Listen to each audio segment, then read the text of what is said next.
The Spiteshroom, most poisonous member of Mollog's mob. It glows with an inner light that is toxic to all who see it, and that is what I must paint. The plume that erupts from this figure's head must glow brightly, and so it needs a base coat of white so the color that I put on top shines through. I tried applying a thin contrast paint to the entire plume, but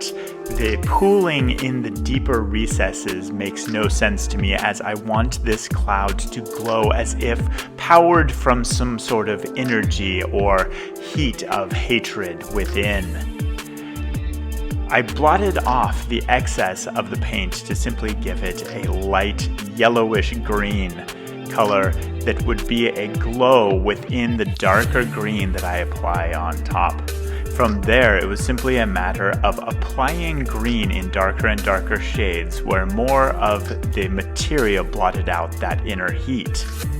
So, to reiterate my process, I started with a very light, bright yellow on the inside, and then where the plume is thicker, applied a medium green, and then a darker green, trying to blend these colors together so that it looks like a natural and diffuse light coming through a thick, smoky, hazy miasma of poison gas.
Whatever remains of the mushroom head below this toxic explosion is pockmarked with these divots that must also be filled with the toxin that causes this mushroom so much inner anguish that it comes out to destroy the thing's foes.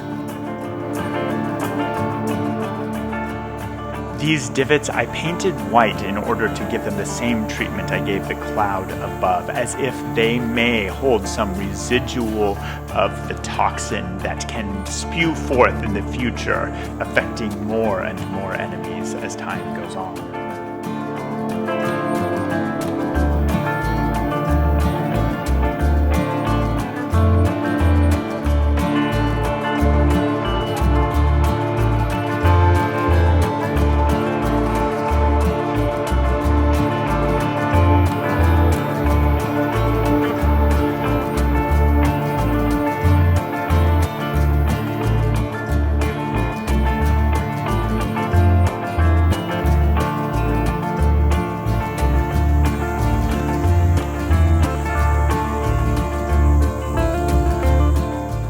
gave the cap a red coat to give it contrast with the green plume above, and also to impart a sort of sinister strawberry shortcake look to the thing.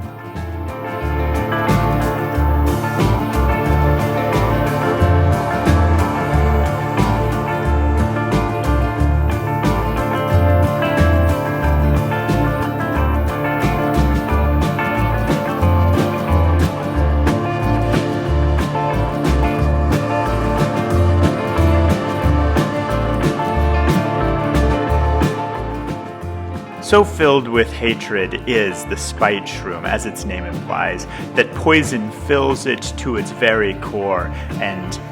gushes out as green light from its very eyes and mouth. And so I painted those white, followed by a contrast paint, and then outlined them with darker and darker green to try to give once more the impression of a glowing power of poison within that diminishes as it spreads outward into the world.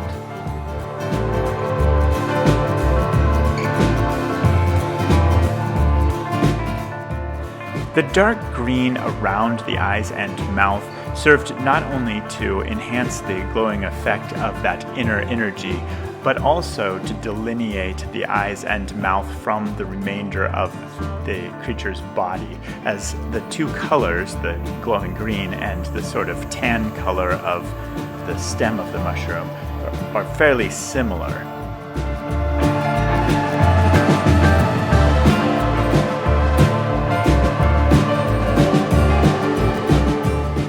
I tried to paint the mushrooms, skulls, and rocks surrounding this Spiteshroom in a fairly simple and clean manner so that when I add a glowing effect around the base, I will be able to do so without getting into too many details of shading, interacting with the glow.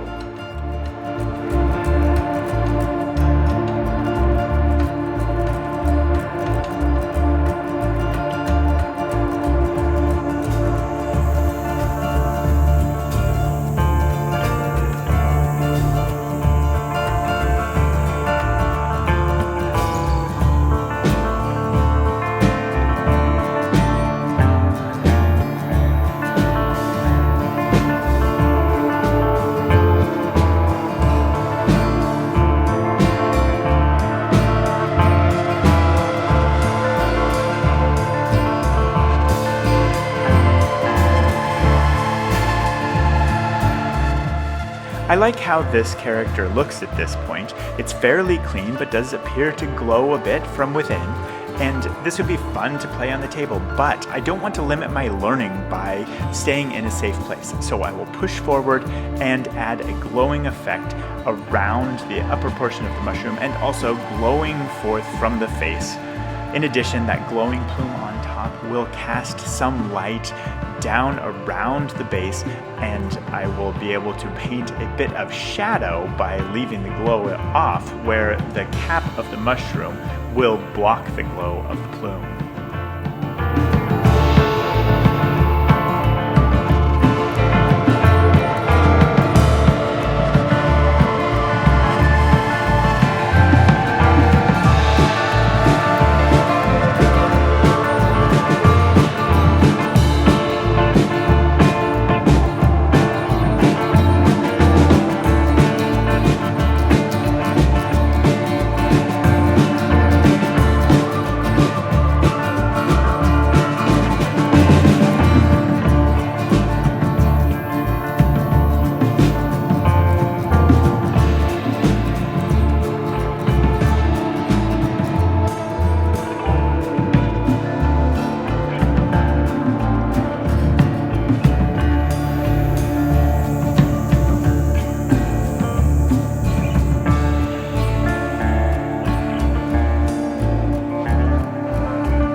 Thank you for watching, and thank you for your valor.